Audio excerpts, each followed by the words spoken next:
Vamos abrir nossas Bíblias em Malaquias. Malaquias capítulo 2.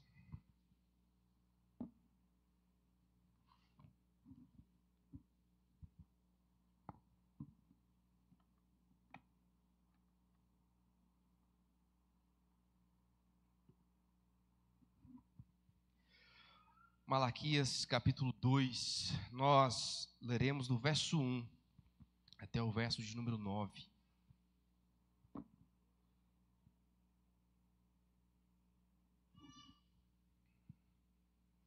A versão que eu estou usando aqui é a NAA, ok? Malaquias capítulo 2, do verso 1 até o verso de número 9. Os irmãos acharam? Sim? Assim diz a palavra do Senhor. E agora, sacerdotes, este mandamento é para vocês. Se não ouvirem e não se importarem com a necessidade de honrar o meu nome, diz o Senhor dos Exércitos, enviarei sobre vocês a maldição e amaldiçoarei as suas bênçãos. Aliás, já as amaldiçoei, porque não se importaram com a honra devida ao meu nome. Eis que reprovarei a sua descendência. Passarei no rosto de vocês o esterco dos animais sacrificados nas suas festas, e vocês serão levados embora com esse esterco. Então vocês saberão que eu lhes enviei este mandamento, para que mantenha-se a minha aliança com Levi, diz o Senhor dos Exércitos. A minha aliança com ele foi de vida e de paz, e foi isso que eu lhe dei, para que me temesse, e de fato ele temeu e tremeu por causa do meu nome. A verdadeira instrução esteve na sua boca, e nenhuma injustiça se achou em seus lábios. Ele andou comigo em paz e em retidão, e afastou muitos da iniquidade. Porque os lábios do sacerdote devem guardar o conhecimento, e da sua boca todos devem buscar a instrução, porque ele é o mensageiro do Senhor dos Exércitos. Mas vocês se desviaram do caminho, e por meio da sua instrução, levaram muitos a tropeçar. Vocês violaram a aliança de Levi, diz o Senhor dos Exércitos.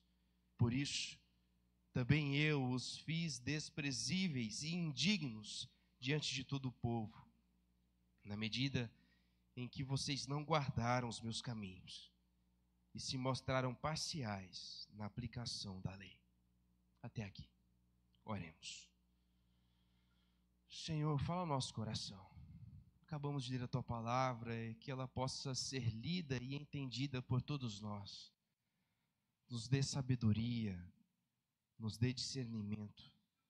Que juntos possamos ouvir a Tua palavra e aprender para a honra e glória do Senhor. Que seja um momento de transformação nas nossas vidas. Essa é a nossa oração, em nome de Jesus. Amém. Amém.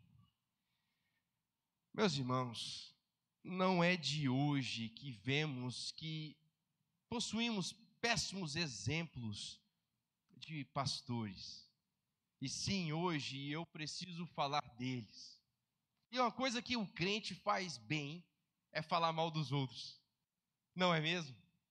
Estava eu na internet pesquisando um pouco no Chat GPT. Se você não conhece, é uma bênção. Eu pedi para o Chat GPT me contar uma piada sobre pastor. E ele me contou a seguinte piada. Tinha 3 pastores de 3 igrejas diferentes, discutindo de como eles administravam as ofertas, os dízimos das suas igrejas. Então o primeiro pastor falou que o método dele era muito simples. Ele fazia um círculo no chão e jogava todo o dinheiro para cima.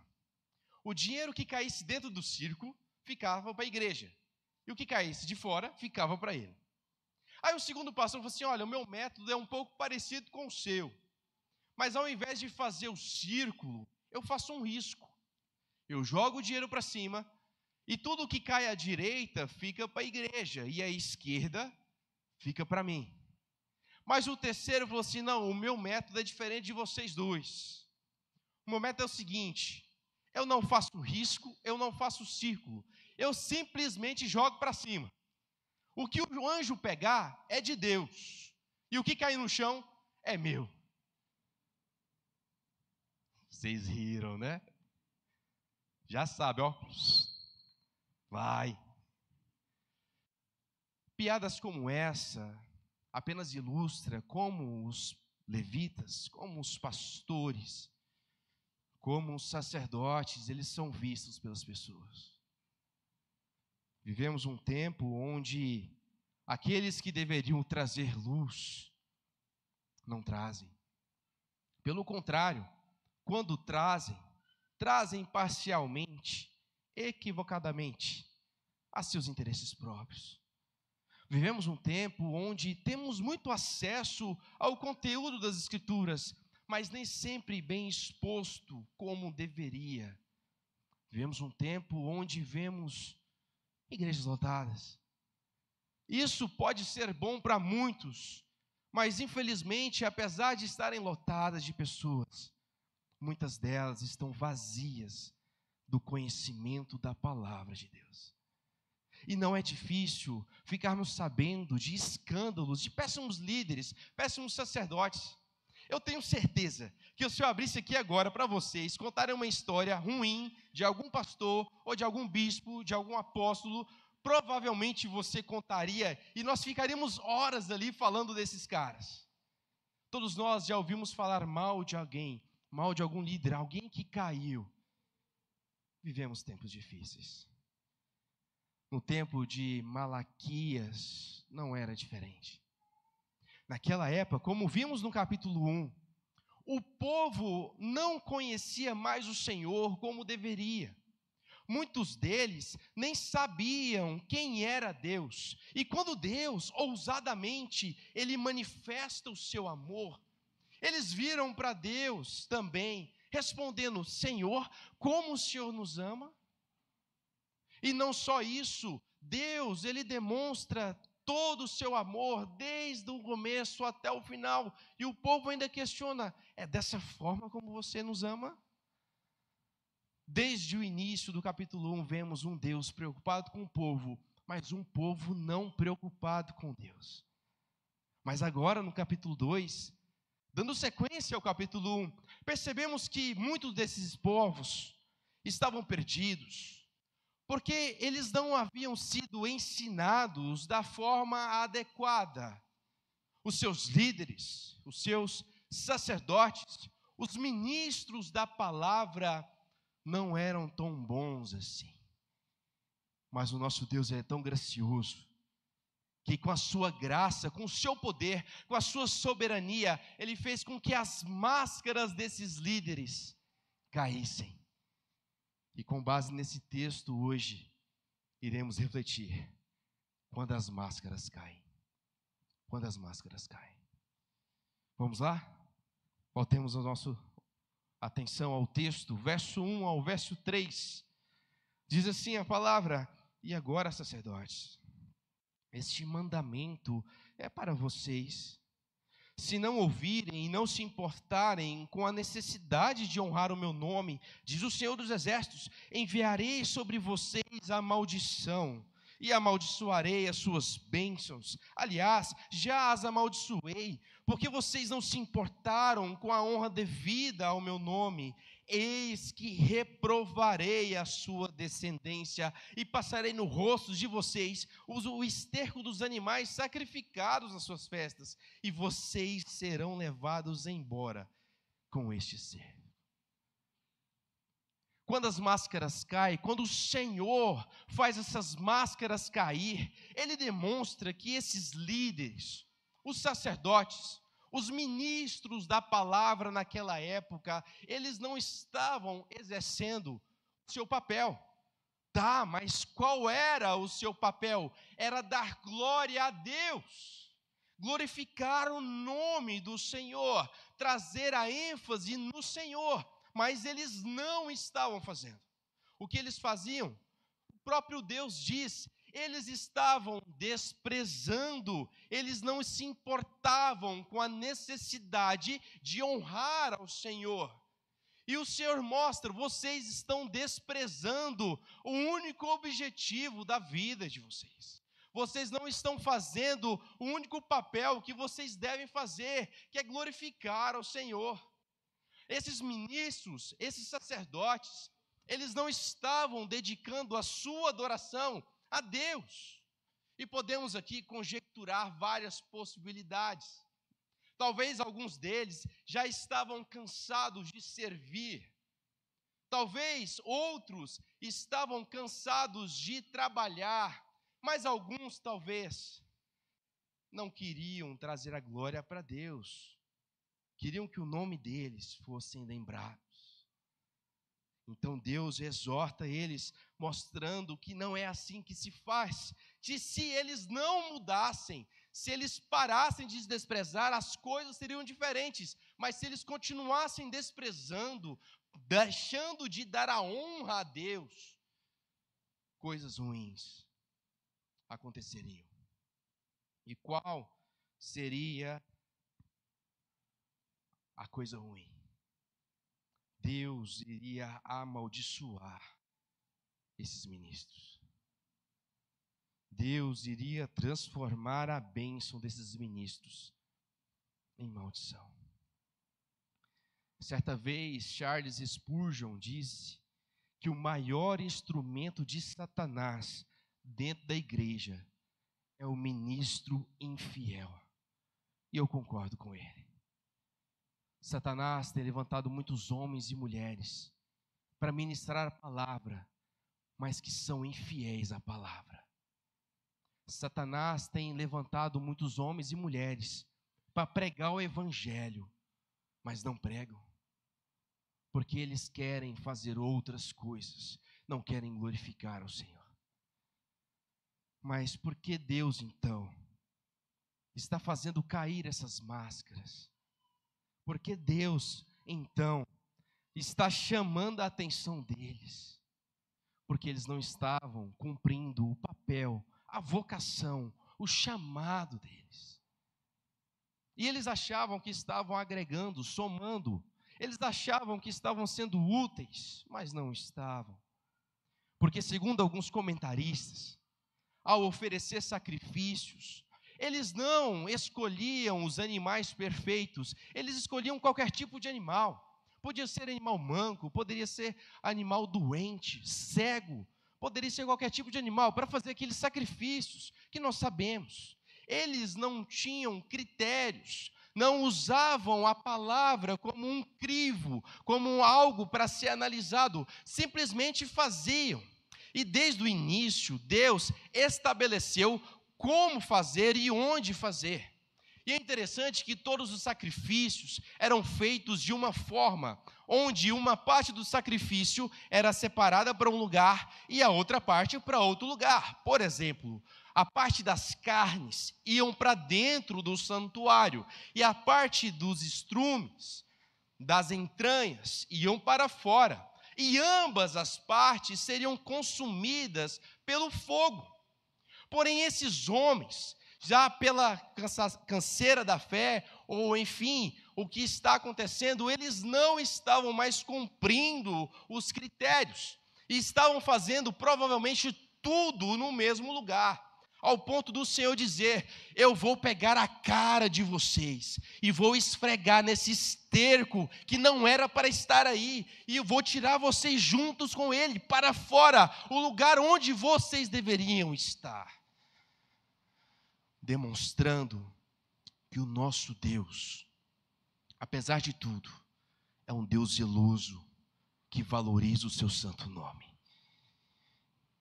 Quando as máscaras caem, Deus revela quem nós somos e demonstra quem deveremos ser. E eu não sei vocês se já tiveram a oportunidade de passar esterco na cara. Alguns falam que faz bem, outros têm nojinho. Lembro uma vez num acampamento de jovens, lá em Itaberaí, eu vi uma vaca trazendo esterco para o mundo. E vi um jovem perto dessa vaca e quis fazer um teste. Peguei o esterco, coloquei sobre na cara dele, Só que ele não aceitou de uma boa. Ele também pegou o esterco, colocou sobre a minha cara, e a gente vomitou junto. É nojento. Estava fresquinho, quentinho. Eu não sei se tem foto, mas enfim.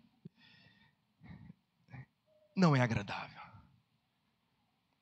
Colocar sobre os nossos rostos algo que saiu de orifício de uma vaca.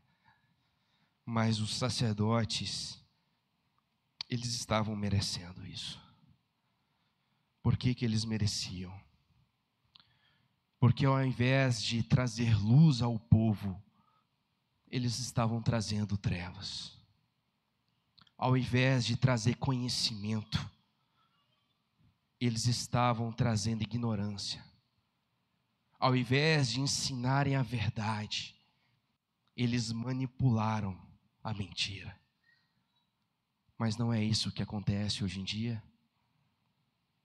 Em muitos púlpitos não são ensinados a palavra de Deus. São ensinados outras coisas. São ensinados outras meia-verdades. Os púlpitos mais servem para vangloriar uma pessoa do que para vangloriar a Deus. Estamos perdendo o nosso referencial. E o contexto de Malaquias é totalmente relevante, porque é o que nós estamos vivendo hoje em dia. E esses ministros, esses sacerdotes, que achavam que estavam fazendo algo para Deus, Deus demonstra, não estão. E quando eles ministravam, impunham suas mãos, manifestava a bênção do Senhor, o próprio Deus disse: a bênção que vocês dão já foram amaldiçoadas. Ou seja, além deles serem amaldiçoados, sofrerem as consequências, as pessoas que eles abençoavam também eram amaldiçoados. Aí vocês falam, coitadinhos, né? E a verdade é, coitadinhos nada. Há um tempo, conversando com o Diego, nós falávamos sobre essas igrejas que, de certa forma, não são tão legais assim. E eu falei, poxa, Diego, eu fico tão decepcionado porque essas igrejas são cheias, são lotadas. E a maioria dessas pessoas são pessoas simples, de pouca informação. Coitado deles. Então o Diego, ele falou algo para mim que eu nunca esqueci. Coitado nada. Eles estão lá porque eles querem estar lá. Porque o que é ensinado lá chama a atenção deles. Eles não são coitados, eles são influenciados sim, mas é o que eles querem, é o que eles sonham. Eles não querem um Deus da bênção, eles querem apenas as bênçãos de Deus, que eles sofram as consequências. Coitados nada desse povo de Malaquias. Coitados nada do nosso povo de hoje. Meus irmãos, tanto o povo de Deus, quanto os sacerdotes, deixaram de honrar ao Senhor, deixaram de glorificar ao Senhor, porque estavam preocupados em glorificar eles mesmos, estavam preocupados de fazer as suas próprias vontades. O povo sabia que o sacrifício, ele não poderia ser realizado de qualquer forma, mas eles insistiam em levar animais imperfeitos. A culpa não era só do sacerdote, era também do povo. Ambos estão errados. Não existe coitadinho na história. Então Deus faz as máscaras caírem. E lembra eles a quem merece toda honra, toda glória. E as máscaras começaram a cair. Mas não só apenas pelo desprezo do nome de Deus. Também houve um segundo desprezo, lá no verso 4 ao verso 9. Vamos ler juntos? Assim diz a palavra: então vocês saberão que eu lhes enviei este mandamento, para que mantenham a minha aliança com Levi, diz o Senhor dos Exércitos. A minha aliança com ele foi de vida e de paz, e foi isso que eu lhe dei, para que me temesse, e de fato ele temeu e tremeu por causa do meu nome. A verdadeira instrução esteve na sua boca, e nenhuma injustiça se achou em seus lábios. Ele andou comigo em paz e em retidão, e afastou muitos da iniquidade, porque os lábios do sacerdote devem guardar o conhecimento, e da sua boca todos devem buscar a instrução, porque ele é o mensageiro do Senhor dos Exércitos. Mas vocês se desviaram do caminho, e por meio da sua instrução levaram muitos a tropeçar. Vocês violaram a aliança de Levi, diz o Senhor dos Exércitos, e por isso também eu os fiz desprezíveis, indignos por todo o povo, na medida que vocês não guardaram os meus caminhos e se mostraram parciais na aplicação da lei. O povo não somente desprezou o nome do Senhor, não somente deixou de glorificar o nome de Deus, mas também desprezaram a palavra de Deus, desprezaram os princípios do Senhor, desprezaram aquilo que o próprio Deus havia ensinado. Deus, de uma forma muito singular, está dizendo para o povo que é mais interessante eles estarem juntos com Deus, andando com Deus, do que trabalhando para Ele. Deus, Ele está mais interessado em que nós somos do que nós fazemos. Só que muitas vezes nós invertemos esses princípios. Achamos que por trabalhar, por congregar, por dar o dízimo, por fazer isso, fazer aquilo, nós estamos agradando ao Senhor, mas essas coisas para o Senhor pouco importam. Deus, Ele quer saber quem você é. Deus quer saber quem você adora. Deus quer saber para quem você vive. Era isso que o povo precisava entender. Mas o povo achava que Deus era um ser superficial, um ser que desconhecia os detalhes, alguém que não os acompanhava diariamente. Por essa razão, ele demonstra: as máscaras de vocês estão caindo, vocês desprezaram o meu nome, vocês deixaram de glorificar a mim, e vocês estão desprezando a minha palavra, a minha lei, aquilo que eu deixei para vocês.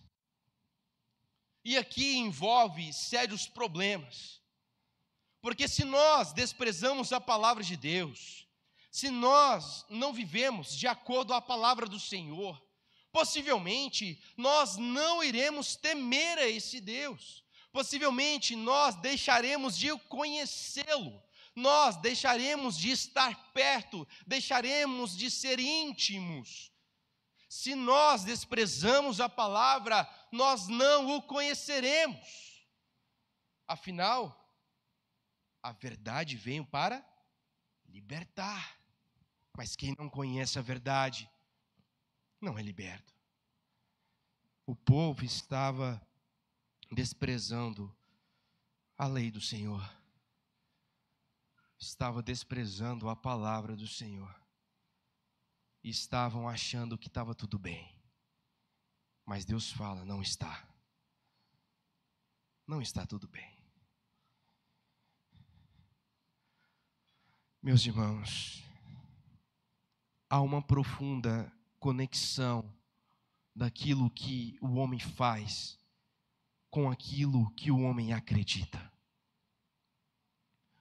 As suas atitudes estão totalmente enraizadas nas suas convicções.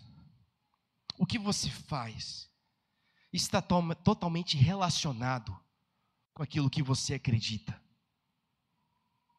E com o povo não era diferente. Eles não estavam acreditando tanto assim no Senhor. Por isso, eles não viviam conforme a palavra do Senhor. E a pergunta que eu faço para nós é: e nós? Será que nós acreditamos na palavra? Ou será que todos os dias ainda estamos desprezando a palavra?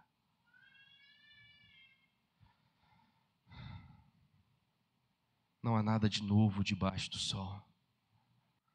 As coisas, elas estão se repetindo diariamente.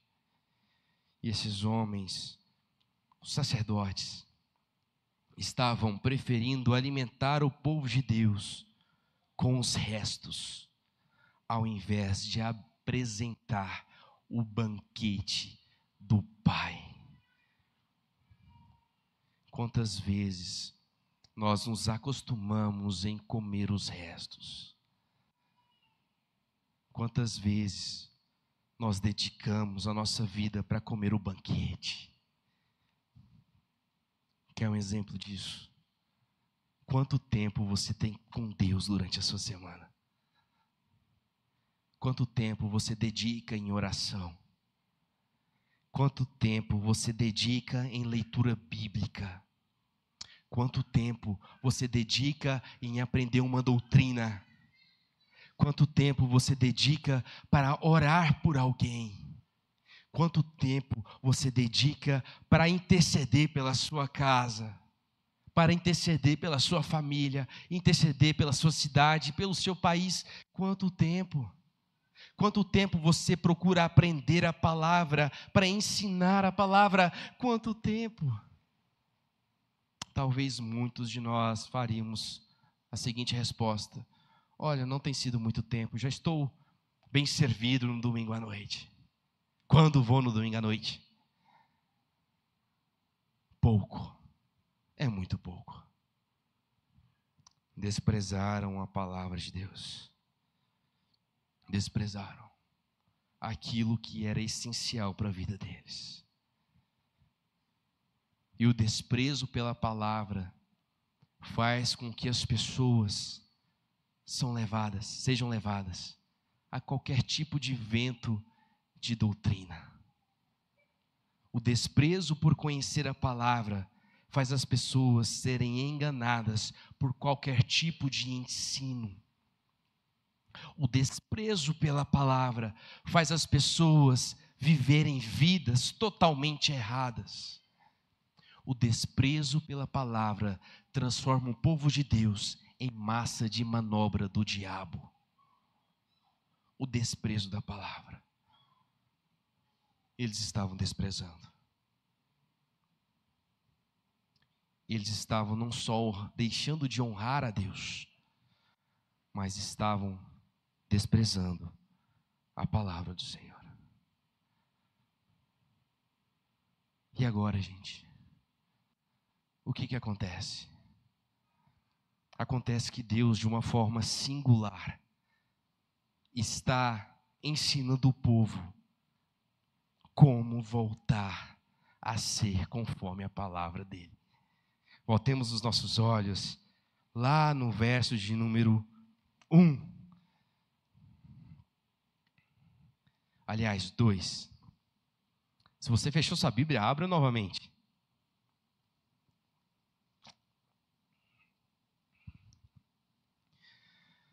Se não ouvirem e não se importarem com a necessidade de honrar o meu nome, diz o Senhor dos Exércitos, enviarei sobre vocês a maldição e amaldiçoarei as suas bênçãos.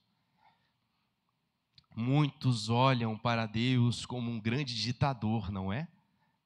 Alguns questionam a soberania de Deus, questionam o seu amor, como antes foi feito no capítulo 1. Mas como começa a sentença desse julgamento?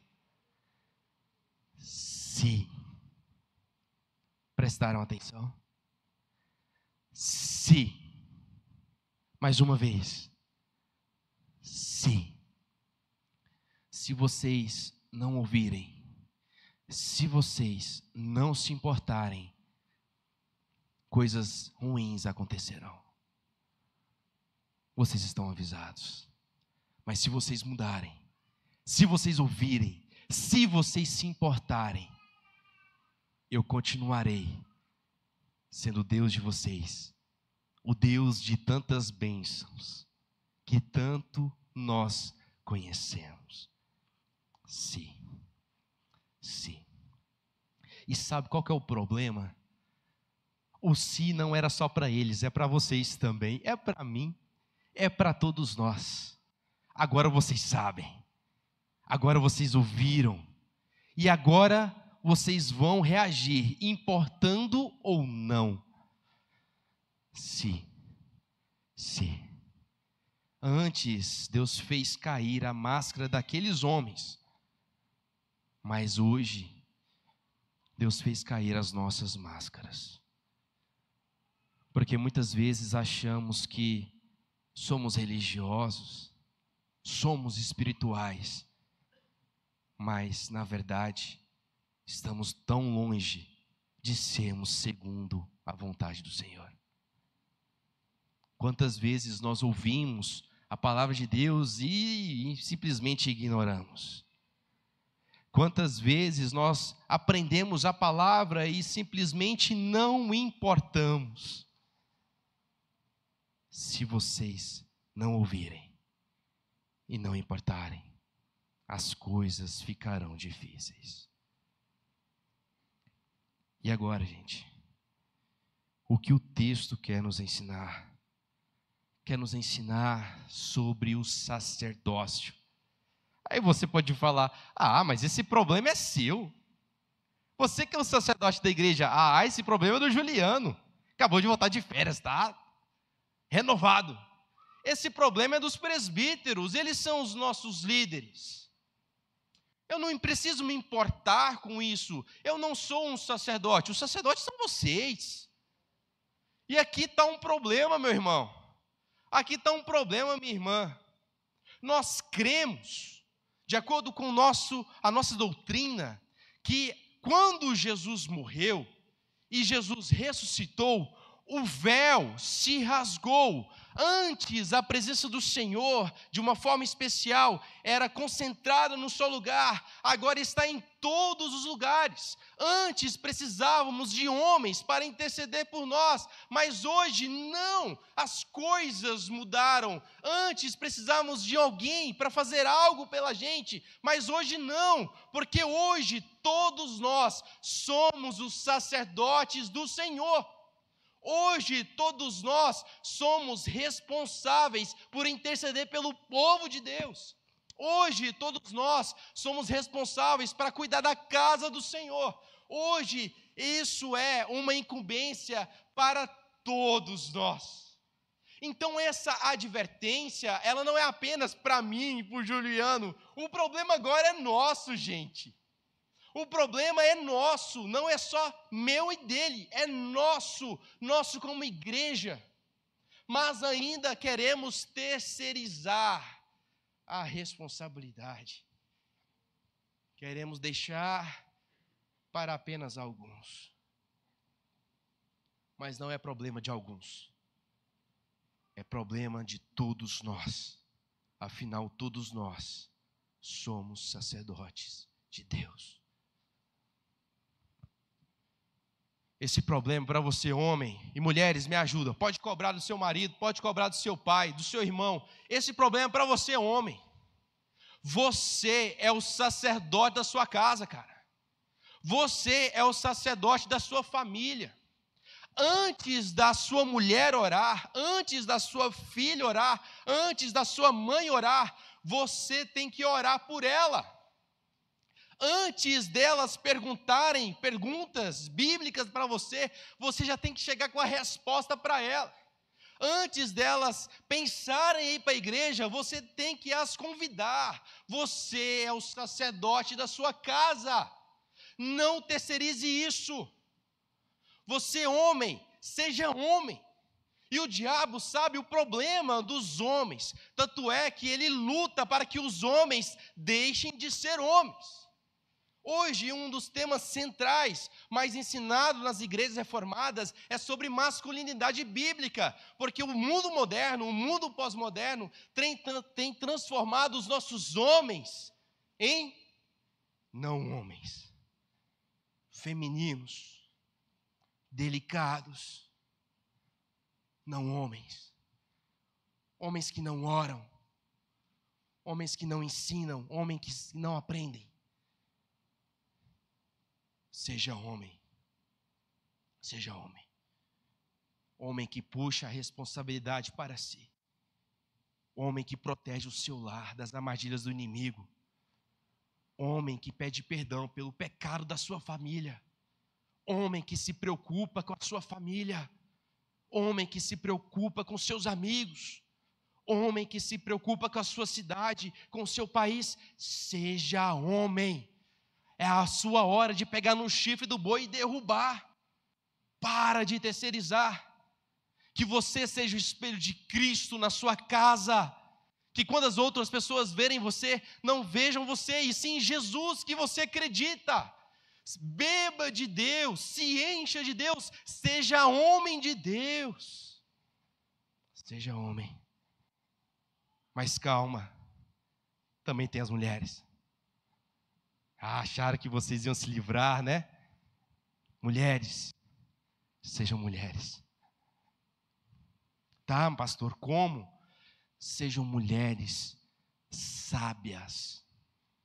Sejam mulheres que conheçam a palavra. Sejam mulheres que edificam o lar.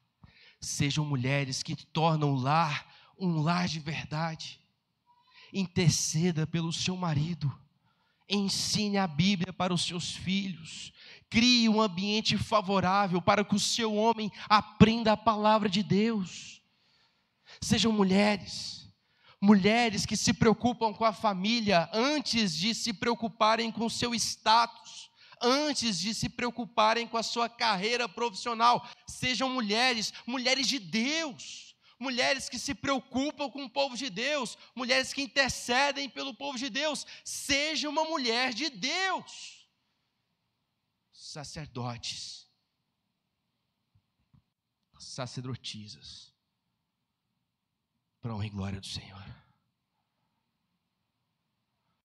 É muito fácil falarmos mal dos péssimos pastores.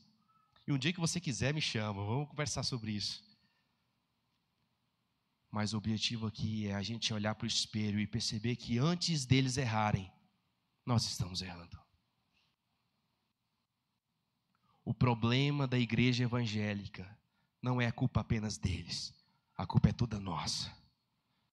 Porque não conhecemos a palavra, não conhecemos o evangelho e não vivemos como deveríamos viver. Não somos fiéis, estamos longe. Porque ainda achamos que as nossas máscaras nunca vão cair, mas vão. E o próprio Deus vai tirar. As máscaras irão cair. As máscaras irão cair.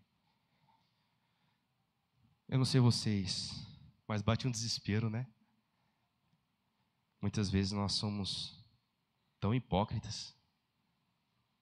Queremos enxergar o erro do outro e esquecemos do nosso. Então o que nós fazemos? Nós nos voltamos para Deus e pedimos perdão. Peça perdão a Deus por todas as vezes que você desprezou o nome dEle. Peça perdão a Deus por todas as vezes que você não glorificou o nome dEle. Peça perdão por todas as vezes que você não trouxe honra e glória a Deus. Peça perdão por todas as vezes que você desprezou a palavra. Peça perdão por todas as vezes que você ignorou a palavra e quis fazer a sua vontade. Agora é a hora. Por favor, abaixe suas cabeças. Feche seus olhos. Peçam perdão ao Senhor.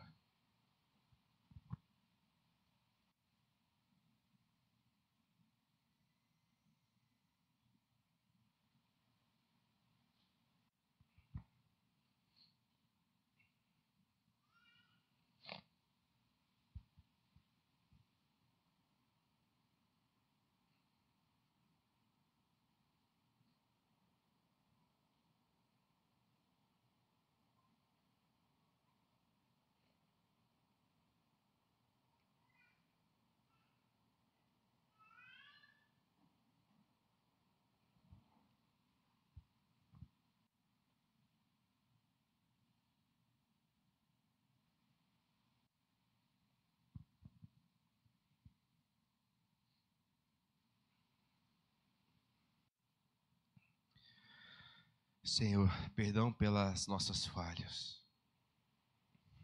Perdão por nem sempre glorificar ao Senhor. Perdão por todas as vezes que desprezamos a Tua palavra. Perdão por sermos péssimos sacerdotes. Perdão porque estamos longe do Senhor. Por favor, Senhor, mude a nossa vida. Mude o nosso jeito de viver, de pensar. Que a partir de hoje, todas as nossas vidas redundem para a honra e glória do Senhor. Que a partir de hoje possamos fazer um compromisso do Senhor, porque somos do Senhor, somos o Teu povo, rebanho do Teu pastoreio. Muitas vezes somos enganados pelos péssimos pastores, mas que a partir de agora possamos ser pastoreados por Jesus. Exorte o nosso coração, revele os nossos erros, nos conduza ao verdadeiro arrependimento. Que a nossa prioridade seja louvar ao Senhor. E que tudo aquilo que atrapalha o nosso louvor ao Senhor caia por terra em nome de Jesus.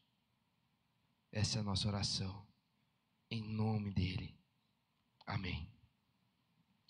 Por favor, fiquem de pé.